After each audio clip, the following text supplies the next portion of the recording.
अहिंसा परमो धर्म। सादर जयजनित बंधु और हमारे साथ यहाँ बहुत ही तपस्वी, बहुत ही विद्वान, बहुत ही पहुँची हुई और देश विदेश में धर्म प्रभावना जैन समाज की करने वाली, और आज के तारीख में माता जी जिन महाराज के पास है, संभव सागर जी के पास, हमारे देश में सर्वोच्च साधु साधना में, त्याग में और तपस्या में और वयोवृद्धता में आज 55वें साल में वो चल रहे हैं, अपने आप में अद्भुत है। अभी हमने अंतर्मानंद जी सानिध्य में मनाया था और अंतर्मानंद जी ने कहा तो भगवान है साक्षात, बस पहचानने वाला चाहिए। तो ऐसी माता जी उनके सानिध्य में रहती हैं। अब माता जी से हम निवेदन करते हैं कि हमारा देश का नाम पहले प्राचीन काल से भारत था, बीच में अंग्रेज लोग आए तो उन्होंने इंडिया नाम रख दिया, और इंडिया का जब डिक्शनरी में शब्द देखते हैं माता जी तो वो अपशब्द होता है हम लोगों के लिए, मतलब एक दास लोगों के लिए जो कुछ भी कह देते हैं ना, वो वाली भाषा उसमें हमें कहने में थोड़ा अटपट सा लगता है। तो हम चाह रहे हैं कि अच्छा, भारत के संविधान में उस वक्त जो पढ़े लिखे बैरिस्टर लोग थे ना, वो अंग्रेजों के टच में थे, तो उनको वो इंडिया इंडिया इंडिया, तो वो उन्होंने इंडिया है वही भारत है, अरे भारत है वो इंडिया कहने में क्या दिक्कत था, पर वो थोड़ा सा कन्फ्यूजन कर दिया। तो संविधान में भी एक रिट याचिका दायर की थी, हमारे भैया मिले जो उन्होंने रिट याचिका की, तो अदालत ने यही कहा, सुप्रीम कोर्ट ने, कि इसमें आपको हमको न्यायालय को नया कानून बनाना या संविधान में संशोधन करने का अधिकार नहीं है, इसलिए आप पुनः वहाँ जाइए। आपकी बात जायज़ है कि एक देश का नाम एक होना चाहिए, हमारा जो प्राचीन नाम है वही होना चाहिए, और जो गुलामी और दास्ता का जो प्रतीक है हमारा इंडिया शब्द, उस पर विचार बिल्कुल होना चाहिए। और बहुत बढ़िया बात है माता जी, जो मैं बता दूं आज की तारीख में मोदी जी, हो सकता है बहुत से लोग आलोचना करते हों, पर उस व्यक्ति का देश के प्रति, हम समाज के प्रति और अच्छी सोच के प्रति और ईमानदारी के प्रति अपने आप में लगाव है, और हम ऐसा समझ रहे हैं कि शायद उनके रहते अगर ये काम हो जाए तो बहुत आसानी होगा। इसीलिए जब हमने प्रयास किया माता जी 20 दिन में भोपाल के अंदर, वो 20 दिन में आचार्य विद्यासागर श्री चरणों में आए, जो मालूम है दुनिया में सब जानते हैं कि बोलते बोलते उनने सिर्फ आचार्य श्री को सुना और आज उस पर अमल कर रहे हैं। एक बहुत बड़ी बात, हमारे जैन समाज के लिए भी सम्मान। उसके बाद राष्ट्रपति कोविंद जी भी पधारे। तो माता जी हम चाह रहे हैं, एक तो ये बात, फिर अंतर्मानंद जी की जब आचार्य श्री से मिले उसके बाद इनकी भावना बनी कि यार जब इतना बड़ा काम हो रहा है तो लोग एक छोटा काम होना चाहिए। मैंने बोलो गुरुदेव, बोले मैं आचार्य से कहना भूल गया, मैंने आप भी आचार्य हो, बोलो सही। बोले मेरी इच्छा है कि भारत की मुद्रा पे जी और जीनत अंकित हो जाए, तो देश विदेश में हमारा संदेश जो सहिष्णुता का है, अहिंसा का है, वो जाएगा। तो माता जी हमें आपका आशीर्वाद चाहिए संभव सागर जी के माध्यम से, क्योंकि संभव सागर जी अभी सार्वजनिक चीज़ों पे बोलना बंद कर दिया है, सिर्फ धार्मिक चीज़ पे बोलते हैं वो, जो उस बारे में भी चर्चा करते हैं। पर उनका बड़ा, जब पहले भी नहीं बैठे उसके पहले पूरा आशीर्वाद हमने ले लिया था, फिर भी मन भरता नहीं है ना बच्चों का। तो माता जी हम आपके श्रीमुख से चाहते हैं कि इसके लिए हमें आशीर्वाद मिले माता जी, और कोई मार्गदर्शन मिले।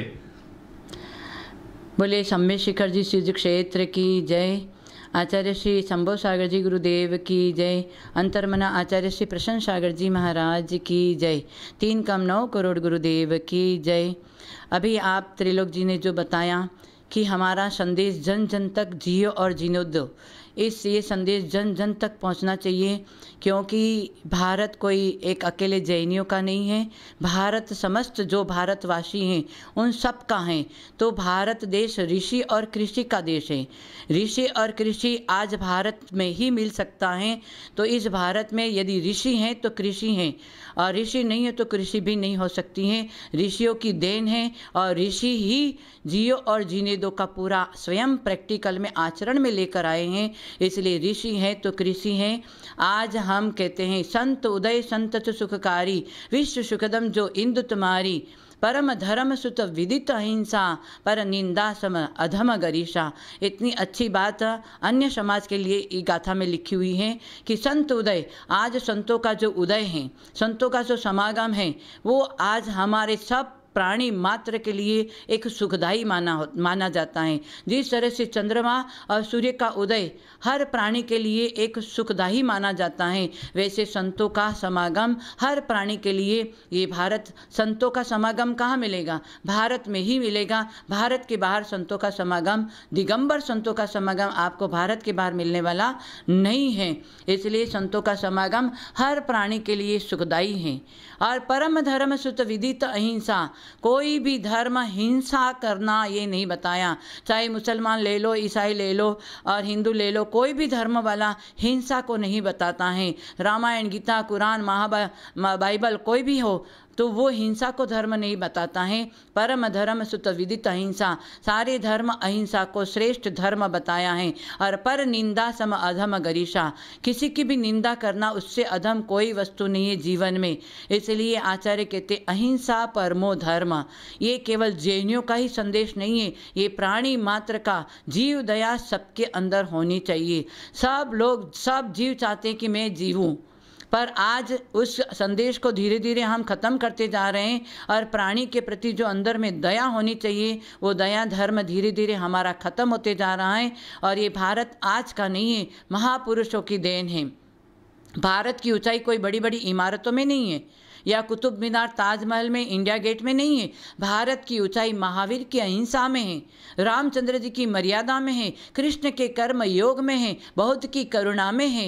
ये सब महापुरुषों की देन है, जो आज कोई भी महापुरुष हो, चाहे बौद्धावलंबी हो, चाहे हिंदू लंबी हो, या फिर मुसलमान हो, सभी मुल्लाओं ने भी यही कहा है कि खुद जियो और औरों को जीने दो। हम हमेशा कहते हैं गाय और शेर को एक घाट पर पानी पीने दो, गाय और शेर को एक घाट पर पानी पीने दो। ये बिखरे हुए सारी समाज को एक धागे में पिरोने दो। और महावीर की अहिंसा पुकार पुकार कर कहती हैं कि खुद जियो और औरों को भी जीने दो, खुद जियो और औरों को भी जीने दो। ये संदेश सबके लिए हैं। इसलिए जैन हो, हिंदू हो, मुस्लिम हो, ईसाई हो, सबके लिए एक संदेश होना चाहिए कि हम खुद भी जिए, औरों को भी जीने दें, क्योंकि सबका कर्म अलग अलग हैं। उस कर्म के अनुसार हम जीते रहेंगे।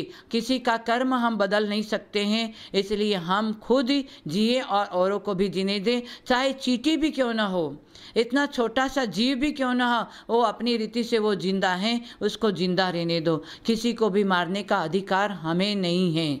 इसलिए कहने का तात्पर्य, हमारे गुरु नानक ने भी कहा, रक्त लागे कापड़ा, कपड़ा होए कपी कल कसगई, और रक्त खावे नानका कैसे उज्जवल चित्त। हाँ, रक्त खाए, माने रक्त भरा मांस खाने वाला का मन कैसे उज्जवल हो सकता है, ये गुरु नानक ने बताया। ये अहिंसा धर्म है या नहीं? तो गुरु नानक ने भी अहिंसा के ऊपर जोर दिया कि रक्त लागे कापड़ा, कपड़े के ऊपर एक जरा सा खून का दाग लग जाता है तो अपन उस कपड़े को अशुद्ध मानते हैं, और रक्त भरा मांस हम खाएंगे तो हमारा मन कैसे शुद्ध हो सकता है, ऐसे गुरु नानक ने भी कहा। और मुल्ला अल्लाह ने भी यही कहा मुसलमान में कि भाई तुम्हारा ये जो भी कुछ है अल्लाह के पास में हड्डी कुंद रक्त मांस नहीं जाता है, तुम्हारा नियत ही जाएगा। इसलिए हमारा नियत ऐसा होना चाहिए, धर्म के प्रति पूरी श्रद्धा समर्पित भावना हो चाहिए। धर्म न हिंदू है, न मुस्लिम है, न जैन है, धर्म एक ही है। धर्म को हम लोगों ने अपने अपने हिसाब से अलग अलग बांट दिया है, परंतु धर्म एक है। वो धर्म है अहिंसा धर्म।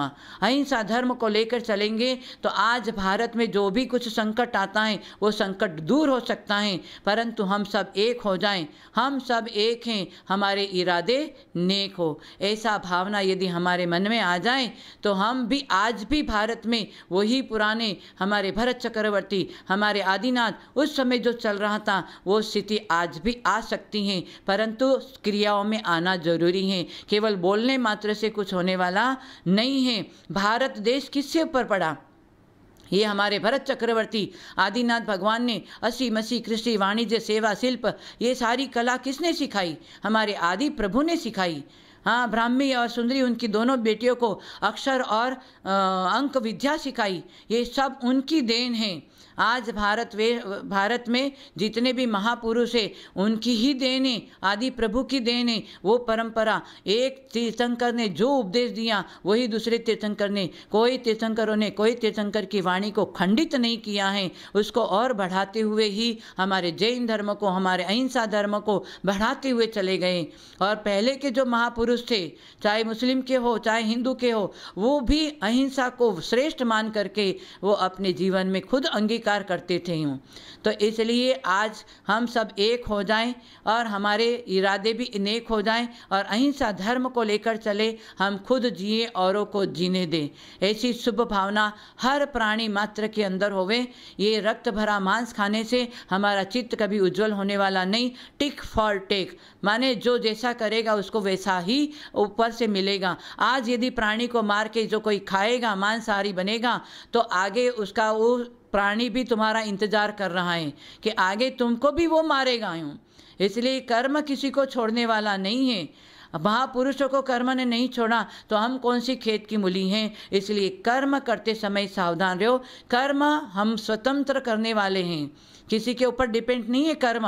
आप अपनी भावना से जितना विशेष अहिंसा धर्म को लेके चलेंगे, प्राणी मात्र के ऊपर दया भाव रखेंगे, करुणा भाव रखेंगे, तो आज भी आपको ऐसा पुण्यार्जन हो जाएगा कि आप यहाँ से उच्च गति में जाएंगे।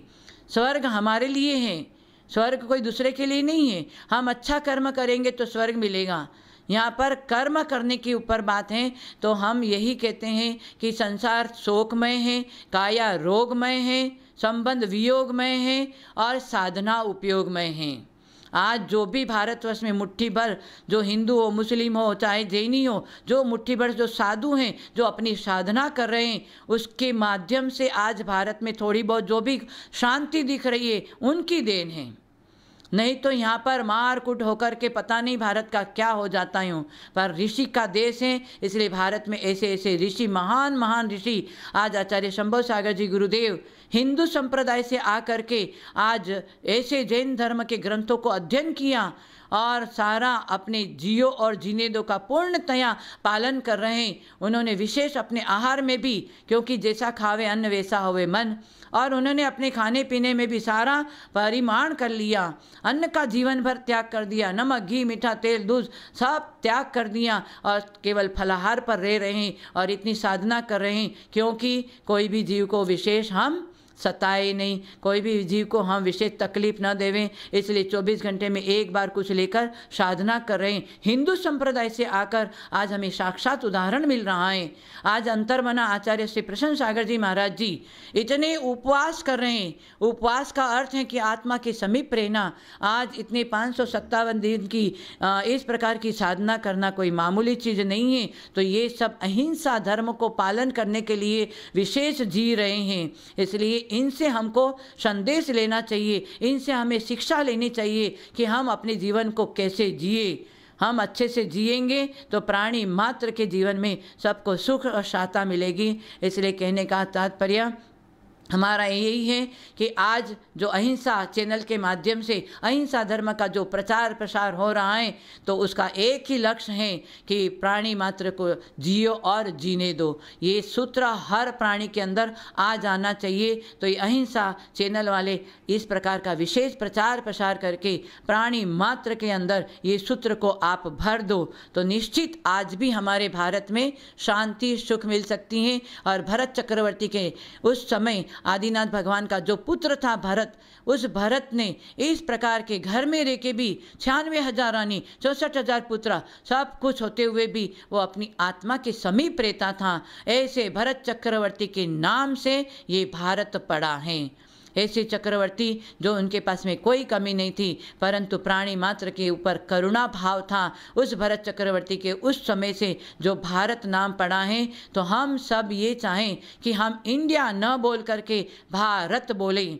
ये भारत ऋषि किसी का देश, ऋषि की और किसी का देश है, तो हम इंडिया न बोल करके हम भारत का इस नाम का गौरवशाली नाम का विशेष प्रचार प्रसार करें। हम भारतवासी कभी भी इंडिया न लिखें, कहीं लिखने का भी मौका आए तो भारत ही लिखें, कहीं बोलने का भी मौका आए तो भारत माता की ही जय बोले, तो हमारा भारत देश आज भी सुख और शांति में रह सकते हैं। क्योंकि आज यहाँ पर ऐसे ऐसे ऋषि मुनि आज साधना कर रहे हैं। हिंदू साधु भी हिमालय की टोच पर जाकर के इतनी साधना कर रहे हैं, उनकी ऊर्जा सारे प्राणियों को मिल रही है। आज अंतर्मना इतनी साधना कर रहे हैं, शंभो सागर जी इतनी साधना कर रहे हैं, ये ऊर्जा प्रत्येक प्राणी के अंदर जा रही है।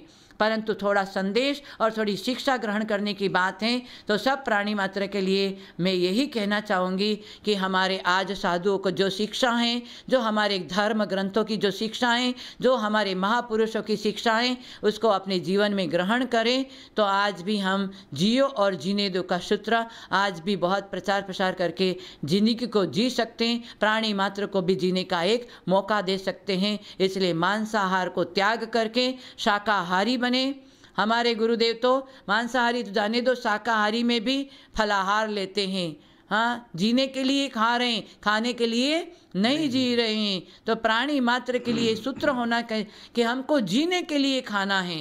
तो जीने के लिए खाने के लिए हमको ऐसे जिसमें ज़्यादा जीवों की हिंसा होती है, उन जीवों को बचाने के लिए हम अपने जीवन में किस तरह से जीना चाहिए, ये आप लोग शिक्षा ग्रहण करें। आज महात्माओं से हम शिक्षा ग्रहण करके हम खुद जिए और औरों को भी जीने दें। ये सूत्र सबके लिए लागू करता है। हमारा ये सब प्राणी मात्र को आशीर्वाद दें, ऐसे गुरु का भी आशीर्वाद दें। अपने जीवन को सही रीति से जिए, नहीं तो मरना तो एक दिन है ही। मरने के बाद में यदि ज़्यादा हिंसा करेंगे तो दुर्गति में जाएंगे, और अहिंसा धर्म को जो धारण करेगा, प्राणी मात्र के ऊपर करुणा धारण करेंगे, तो वो उत्थान की तरफ जाएंगे, उच्च शिखर तक पहुंच सकते हैं। ये सब अपने हुए कर्म पर है। इसलिए कर्म प्रधान विश्व कर राखा, जो जैसा कर्म करे तसा ही फल चाखा। जो जैसा कर्म करेगा उसको वैसा ही फल मिलेगा। कर्म की जा फल की इच्छा मत करे इंसान, जैसा कर्म करेगा वैसा फल देगा भगवान। ये है गीता का ज्ञान, ये है गीता का ज्ञान। गीता में भी कहा है जो जैसा कर्म करेगा वैसा ही फल प्राप्त करेगा। इसलिए कर्म करते समय सावधान रहें, खुद जिए, औरों को भी जीने दें। ऐसा मंगल शुभ आशीर्वाद।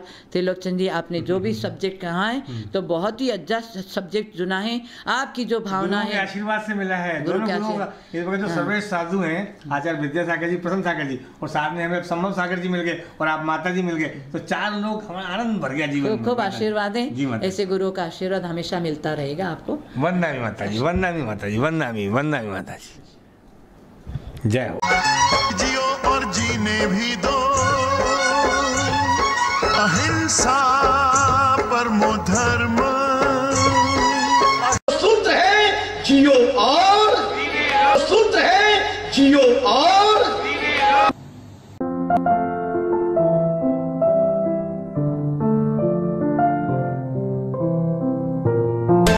जैन हलचल देखते रहें, रोजाना आपके मोबाइल पे भी आएगा जैन हलचल।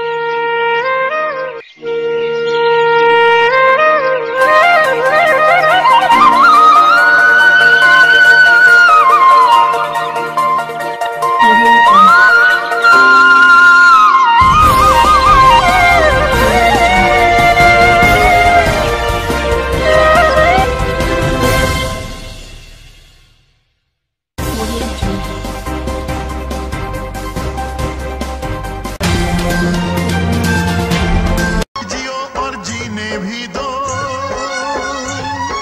अहिंसा परमो धर्म।